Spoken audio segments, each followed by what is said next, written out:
What's up, guys? Today I've got an epic 1-2 home game for you guys. The double, triple, and even quadruple straddle was on throughout the night, so it played absolutely massive. Shout out to Andy and Ace for making the game possible. They were awesome, and it was an awesome group of people, awesome group of guys. Had a lot of fun. Some banter, some needling was going on, so always here for that kind of stuff.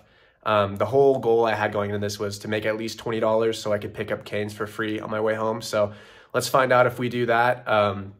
And then special announcement, I'm going to Vegas next weekend, so I will have a Vegas special vlog for you guys. Really excited about that. Always loved going to Vegas. It's only gonna be my second time ever, so very excited. Yeah, hope you guys enjoy the hands. Okay, so starting things off here at this action-packed home game, I look down at the beautiful pocket J-Bones, and I pop it up to $6.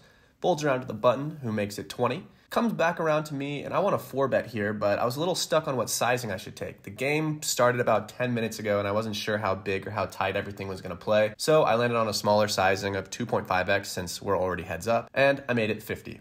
The button then calls, and so with $103 in the middle, the flop comes the 4 of hearts, the 3 of hearts, and the 2 of diamonds. Obviously, this is a very wet and connected board. Probably doesn't hit anyone super hard, but the button is definitely weighted more towards suited Broadway connectors, suited ace-X holdings, so definitely scare that flush and that gutter to a 5. I decided to c-bet small here for $30, and he quickly calls. Pot's growing. Pot is now $163, and the turn is a brick 8 of spades. Obviously loving this card. No flush came in, no straight came in. And the fact he didn't raise me on the flop makes me think I am probably sitting here with the best hand. I want to try to get more value here against straights / flush draws or just ace-X holdings that are floating here. So I bet out for $75, half pot, button ends up tanking and then folds. So starting the day off nice, getting a pot pushed in my direction. All right, in this next hand, we have the $10 double straddle on. So the game is now a 1, 2, 4, 10 game. So when it folds around to me on the button, I look down at ace-jack offsuit. Mighty fine looking cards to me, so I raise it up to $35, and the small blind on my direct left is not having it. He says that's not enough money, and he 3-bets me up to $100. Ace-jack offsuit definitely qualifies for a call on the button, so that's exactly what I do. I put the call in. So with 218 in the middle of the flop comes king 9 for rainbow, and the small blind just jams for $80. I really wish I was paying more attention to his stack size because I thought he was much deeper than that. If I knew his SPR was solo, I probably would have just jammed pre-flop. Maybe I could have got him off a hand, but at least I would have been able to realize all my equity and not be shoved off a pot just like this. But I decided to just muck and live to see another day, and the goal of getting free canes is slipping farther and farther away. This next hand is absolutely disgusting, so buckle up and bear with me.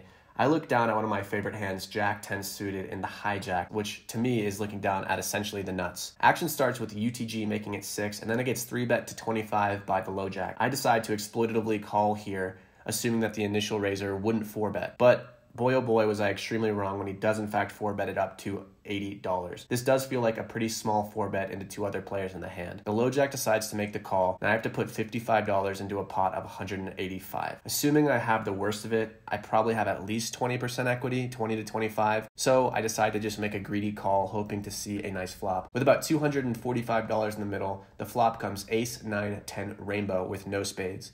Not really the flop I wanted to see, but like I have said many times before, pairs are definitely hard to make. The 4-better checks, so the low jack then bets out for $100, and I'm next to act. The low jack only has about $25 more left in his stack, so what I'm thinking here, my logic is if I jam, UTG will likely fold a pair lower than his ace, assuming he has a pocket pair, is what I put him on. Low jack will call the $25 more, obviously, and I can realize all of my equity and see the next 2 cards. With about 5 outs here, I have about 21% equity to the river, and I'm being laid pot odds of about 22 to call, but I have no intentions of calling because I really want to get this UTG player to fold. It's a fun, splashy game, and I want content for the vlog, so when it's close like this, I just close my eyes and rip it in.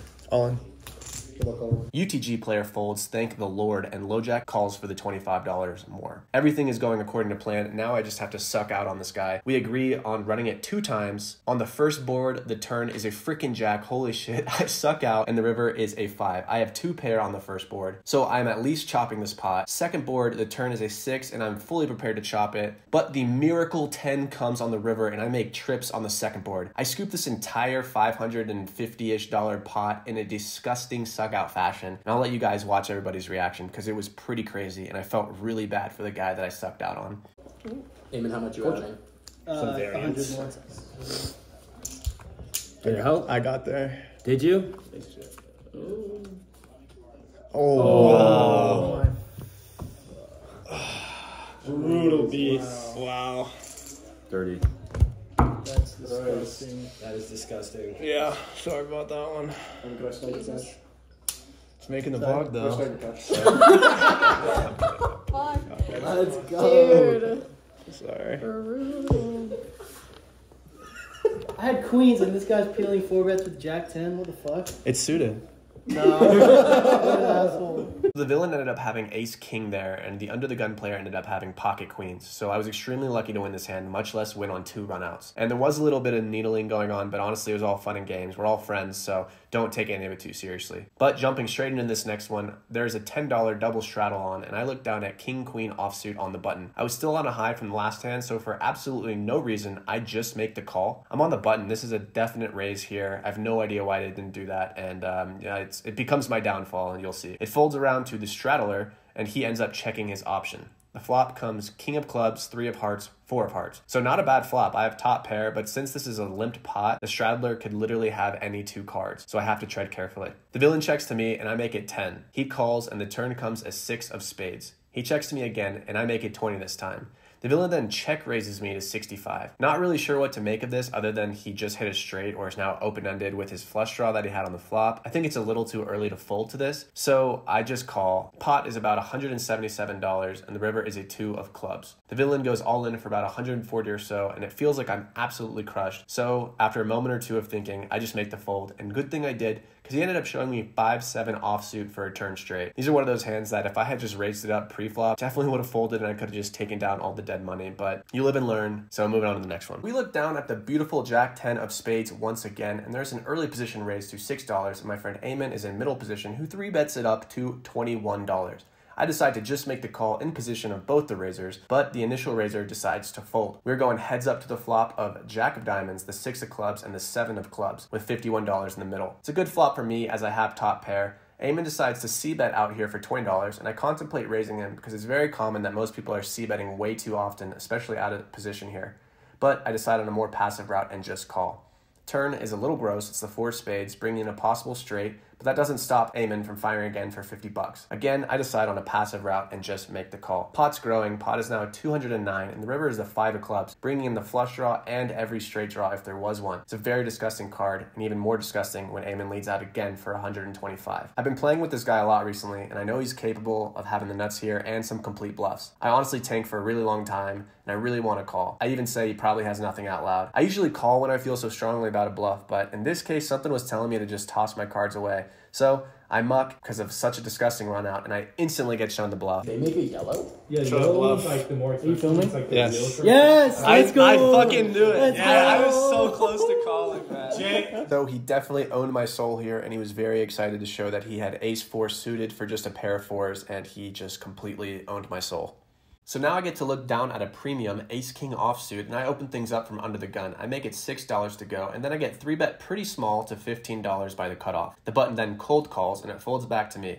Seems like a great time for me to squeeze, so I 4-bet it up to $50, and only the button makes the call. The pot is now $118, and the flop comes the ace of spades, the jack of clubs, and the 8 of spades. Overall, a fantastic flop for me as I have top, and even better, I have the king of spades in my hand. I c-bet for $50, which is a little less than half pot, and the button doesn't take much time at all and makes the call. With 218 in the pot, the turn comes a 10 of spades. This card completes the flush and some other straights, so I decide to check it, and the button quickly checks back.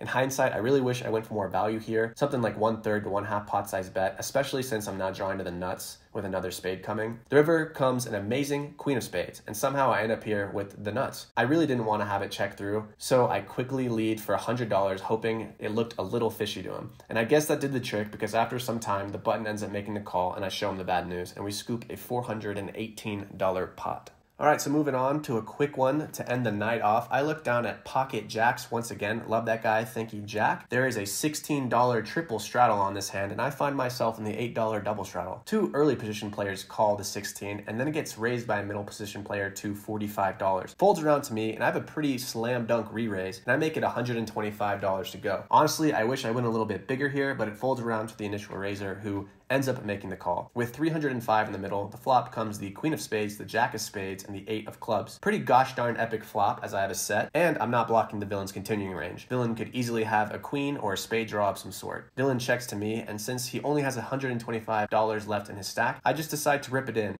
All in. But unfortunately, we get a snap fold, so no more value to be had here, but still a nice way to end the night and scoop a big one. Hey guys, thanks for watching. I hope you guys enjoyed those hands. I hope you could see how much fun I was having and how much fun everybody else was having. I don't think I played particularly well at all. I kind of just got slapped in the face by the deck, and I'm not complaining about that because sometimes it doesn't happen that way. Yeah, I sucked out.